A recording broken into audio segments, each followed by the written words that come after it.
মুরগির বাচ্চা। এগুলো হলো জাপানিজ ব্ল্যাক টেল ব্যান্থামের বাচ্চা। খুলে দেখতে পাই আমার দুটি বাচ্চা অলরেডি ভিতরে ডেড হয়ে গেছে, অর্থাৎ মৃত। সিল্কির বাচ্চাগুলো মোটামুটি মাশাল্লাহ খুবই হেলদি। এই সেব্রেট মুরগির বাচ্চাটা মাশাল্লাহ, বাচ্চাটা দেখতে খুবই কিউট। খুব ক্লোজলি লক্ষ্য করলে দেখবেন এর ডানায় মার্কিং আসা শুরু করছে। আলহামদুলিল্লাহ বাচ্চাগুলো নিজেরাই লাফ দিয়ে সেই ব্রুডিং ঘরে চলে যাচ্ছে, যেমনটা আপনারা দেখতে পারতেছেন। আসসালামু আলাইকুম এভরিওয়ান, কেমন আছেন সবাই? সকলকে নতুন ভিডিওতে স্বাগতম। ভিউয়ার্স, আজকে আমি আমার বাসায় একটি নতুন শৌখিন মুরগি এনেছি এবং এখানে আমার হাতে যেই বক্সটি আপনারা দেখতে পাচ্ছেন, এই বক্সের মধ্যে সেই মুরগিগুলো রয়েছে। কিছুক্ষণ আগেই আমি এই পার্সেলটি আমার হাতে পেয়েছি এবং এগুলো আনা হয়েছে সুদূর গাজীপুর থেকে এবং এটা আসতে প্রায় 3 ঘন্টার মতো সময় লেগে গেছে। সো চলুন খুলে দেখি বক্সের মধ্যে কি আছে। এখানে দেখতে পাচ্ছেন 4 পিস ছোট মুরগির বাচ্চা। এগুলো হলো জাপানিজ ব্ল্যাক টেল ব্যান্থামের বাচ্চা এবং জাপানিজ ব্ল্যাক টেল ব্যান্থাম দেখতে খুবই সুন্দর হয়। এদের বিশেষ করে এদের ল্যাজটি খুবই বড় হয় এবং দেখতে খুবই সুন্দর, যেমনটা আপনারা স্ক্রিনে দেখতে পারতেছেন। এবং শরীরের তুলনায় এদের পাগুলো খুবই খাটো হয়ে থাকে এবং দেখতে মাশাল্লাহ খুবই সুন্দর। তো যাই হোক, এখানে দেখতে পারতেছেন আমার সেই বাচ্চাগুলোর বয়স আজ 15 দিন। বাচ্চাগুলোর বয়স ছোট বিধায় এদের লেজ এখন পর্যন্ত পুরোপুরি কালো হয়নি। সো বয়স বাড়ার সাথে সাথে আশা করি এর মার্কিংটা ফুটে উঠবে এবং তখন আপনারা বুঝতে পারবেন এর পরিবর্তনটা। সো এখানে দেখতে পারতেছেন বাচ্চাগুলোর লেজ একটু খাড়া, দেখলে বোঝা যায় যে এটা ব্ল্যাক টেল ব্যান্থামের বাচ্চা, কারণ লেজগুলো অন্যান্য মুরগির তুলনায় একটু বড় হয় এবং লেজটা একটু খাড়া থাকে। সো যাই হোক, এখন আমার মুরগিগুলোকে সেই ব্রুডিং ঘরে নিয়ে যেতে হবে, যেহেতু বাচ্চাগুলো ছোট।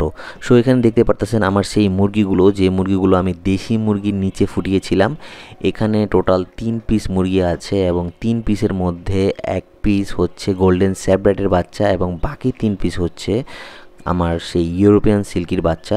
মাশাল্লাহ এদের বয়স আজ প্রায় 1 সপ্তাহের মতো হয়ে গেছে এবং এদের শরীরে মোটামুটি পশম বের হতে শুরু করছে এবং বাচ্চাগুলো আলহামদুলিল্লাহ খুবই হেলদি। আপনাদের যদি একটু ধরে দেখাই, সিল্কির বাচ্চাগুলো মোটামুটি মাশাল্লাহ খুবই হেলদি।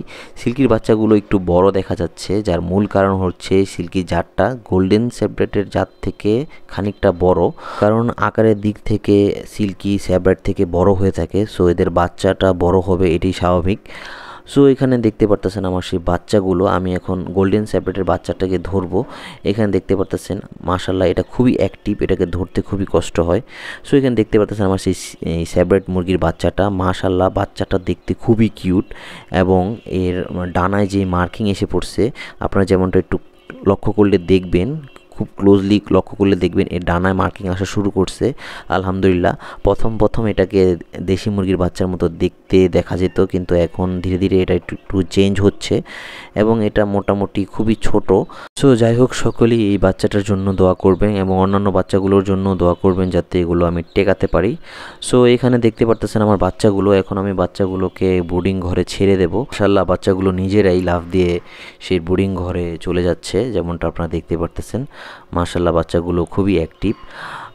এখানে দেখতে পারতেছেন মোটামুটি আমার ওই বাচ্চাগুলোর সাথে এদের এজ ডিফারেন্স বেশি না, সেজন্য বেশি ছোট বড় লাগছে না। শুধুমাত্র গোল্ডেন স্যাব্রাইটের বাচ্চাটা একটু বেশি ছোট দেখা যাচ্ছে, যেহেতু এর জাতটা একটু বেশি ছোট অন্যান্য জাত থেকে।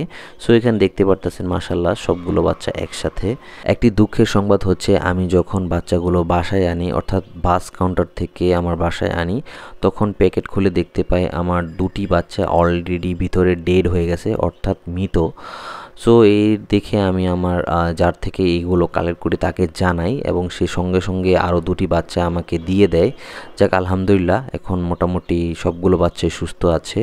সো সকলেই দোয়া করবেন।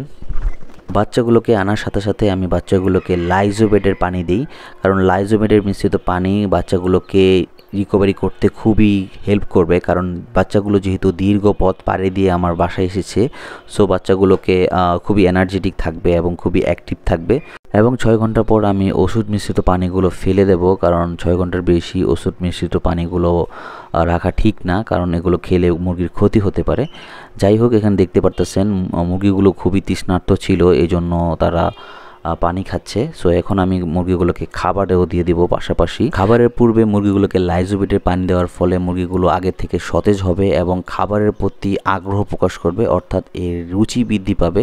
সো সকলে অবশ্যই মুরগি আনার পর আপনারা সাথে সাথে খাবার দেবেন না, অবশ্যই পানি দেবেন। পানি খাওয়ার পরেই মুরগিগুলো খাবার খাবে, এতে মুরগির হেলথও ভালো থাকবে।